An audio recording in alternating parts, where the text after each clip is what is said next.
तर आपण रोहित पवारांची ही प्रतिक्रिया पाहिली। एक युवा म्हणून या ठिकाणी उपस्थित राहिल्याचं ते म्हणालेत। कमबॅक करना पडेगा असे हे पोस्टर्स या ठिकाणी या तरुणांनी हातात घेत एक वेगळा संदेश देण्याचा प्रयत्न केलाय। इकडे आपण पाहतोय उद्धव ठाकरे, राज ठाकरे, संजय राऊत, अमित ठाकरे आणि एकूणच ठाकरे परिवार इथे एकत्र पाहायला मिळतोय। या परिवारातील सदस्यांच्या डोळ्यांमध्ये हे अश्रू तरळत आहेत। ही संपूर्ण एकजूट पाहून खरं तर लोकशाहीचा हा मोठा विजय असल्याच्या प्रतिक्रिया अनेकांनी या संदर्भात दिल्या। आता चित्र पाहून असं वाटतंय की आता सरकारने लक्ष घालायला पाहिजे की काही बदल होऊ शकतो। ती ज्या भ्रमात होती की आम्ही काही करू आणि काही होणार नाही, तसं काय तर राहणार नाहीये। आता लोक रस्त्यावर उतरलेत। राजकारण सोडून मुलांना बळ मिळालं पाहिजे, त्यांची लढाई लढण्यात। हो, मिळायलाच पाहिजे। काय कुठून आले, काय सांगायचंय? दादर मुंबईवरून। काय सांगायचं सगळे चित्र बघून, गर्दी बघून? सध्या खूप चांगलं वाटतं की त्यांनी रेजिग्नेशन दिलं आहे आणि आमच्या जेनझी लोकांनी खूप प्रोटेस्ट करून त्यांची जीत झाली आहे, तर खूप चांगलं वाटतं। लढाई चालू राहील। हो, जेव्हा या सगळ्यांना धडा शिकवण्यासाठी कामी येतो असं म्हटलं तर गैर ठरणार नाही। कॉकरोच म्हटलं तर सगळे घाबरायचे, महिला पण घाबरायच्या, पुरुष पण घाबरायचे, पण आता सरकार घाबरले असं म्हणा। कसं वाटतंय तुला? कॉकरोचला कोणी घाबरणार नाही। कॉकरोच म्हणून माझ्यासारखा युवा आता यांच्या सोबत उभा आहे। जय भीम। नक्कीच सर, कॉकरोच काही करू शकत नाही अशा पद्धतीनं तुम्हाला हेटाळण्यात आलं होतं, पण आज मुख्यमंत्री बोललेला फेसलेस चेहरा, फेसलेस यांना दाखवा या सगळ्यांचे तोंड। तमिळनाडूचा मुख्यमंत्री बोलला नीट परीक्षा रद्द व्हायला हवी, तर आपला मुख्यमंत्री काय बोलतो की या लोकांचं आंदोलन काय, पोलिसांनी जी कारवाई केली ती योग्यच आहे, असा आपला दळपत्री मुख्यमंत्री आहे। मग मी हा पोस्टर घेऊन आलेलो आहे। तुम्ही काय म्हणा? आज जनतेचा आक्रोश आहे। आज काय करायला पाहिजे सरकारने? शिक्षणासाठी आंदोलन आणि उपोषण करावं लागतंय।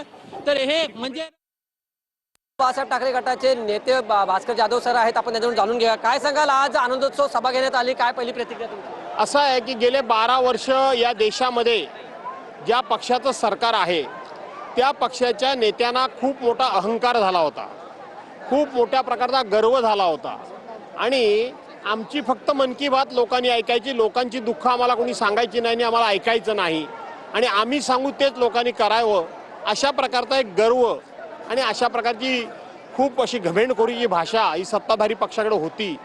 या देशातल्या तरुणांनी हे दाखवून दिलं की तुमच्या कुठल्याही गोष्टीला आम्ही घाबरणार नाही, आम्ही तुमच्या दंडुकीशाहीला घाबरणार नाही, आम्ही तुमच्या पोलिसांना घाबरणार नाही, आम्ही तुमच्या चौकशीला घाबरणार नाही। आम्हाला जर घाबरायचं झालं तर देशाच्या लोकशाहीला आणि संविधानाला आम्ही घाबरू, पण तुम्हाला घाबरणार नाही। हे या देशातल्या तरुणांनी जगाला दाखवून दिलं। मी त्या तरुणांना धन्यवाद देतो। धन्यवाद सर टीव्ही बोलल्याबद्दल। हे होते भास्कर जाधव, त्यांनी असं सांगितलं की मी धन्यवाद देण्यासाठी, मुलांना धन्यवाद देण्यासाठी इथं उपस्थित झालो होतो। व्हिडिओ जर्नलिस्ट नेगी सर, मी वैभव काक, टीव्ही 9 मराठी, दादर। एंड हमें और इश्यूज पे जो ज़्यादा प्रॉब्लम्स हमें क्रिएट कर रहे हैं उस पे ज़्यादा हमें फोकस करना चाहिए अब से। हाँ, जब जरूरत पड़ेगी तब जेनजी रास्ते पे उतरेंगे। हेल या हम डेफिनेटली अब सरकार को पता है कि जेनजी डरता नहीं है एंड जेनजी आवाज़ उठाएगा एंड वो सबसे अच्छी बात है। तर मग पाहतो या ठिकाणी हे सेलिब्रेशन युवा वर्गाकडनं केलं जात आहे। सभा पार पडलेली आहे, मात्र सभेनंतर सुद्धा हा सगळा उत्साह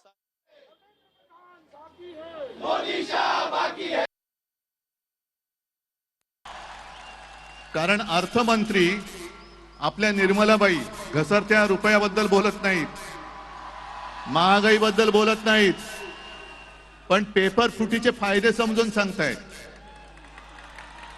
राजनाथ संरक्षण मंत्री देशाच्या संरक्षणाची बोंब, पण धर्मेंद्र प्रधानच्या संरक्षणासाठी पुढे आलेले। आपले खड्डा मंत्री नाही, रस्ता मंत्री, ते इथेनॉल वरती बोलतायत। हा पुढचा विषय नक्की आहे। मुंबईच्या सर्व पोलिसांचे मी आभार मानतो की त्यांनी अत्यंत उत्तम सहकार्य केलं। मला असं वाटतं की हाच महाराष्ट्रामधला आणि दिल्लीमधला फरक आहे की महाराष्ट्राचे पोलीस आमचे कसे आहेत आणि दिल्लीचे पोलीस कसे आहेत हे आता जगाला कळलं। त्यामुळे पोलीस संपूर्ण यंत्रणेचे आम्ही आभार मानतोय। तर आपण पाहतोय या ठिकाणी शिवतीर्थवर सेलिब्रेशनसाठी ही गर्दी, तमाम गर्दी आणि हा उत्स्फूर्त जल्लोष.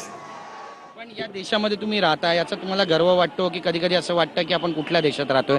ही फिलिंग येते का कधी? आम्हाला देशाबद्दल काही असं प्रॉब्लेम नाही, आम्हाला आमच्या देशाबद्दल प्रेम आहे, पण आम्हाला गव्हर्नमेंट बद्दल राग आहे. देशाला आम्ही ह्याच्यासाठी हे नाही करत, पण आम्ही गव्हर्नमेंटला ह्याच्याबद्दल ब्लेम करतो. नक्कीच. ताई कुठून आले तू? विक्रोळी सोबतच आहे. आता या ठिकाणी इतकं मोठं सेलिब्रेशन सुरू आहे, पण काही दिवसांपूर्वी अशी अवस्था नव्हती. दिल्लीमध्ये जंतर मंतरवर लाटाकाटा पण खावा लागला, रक्त सांडलं, इन्कलाब जिंदाबादचे नारे द्यावे लागले. तो सगळा जो क्षण होता तो कसा होता तुझ्यासाठी? तो खूपच म्हणजे एकदम वाईट वाटलं सगळं बघून की लोकांना उगाचच मारलं गेलंय, मुलांची डोकं फोडले, लहान लहान बाळं होते तिथे, प्रेग्नेंट बायका होत्या, सगळ्यांना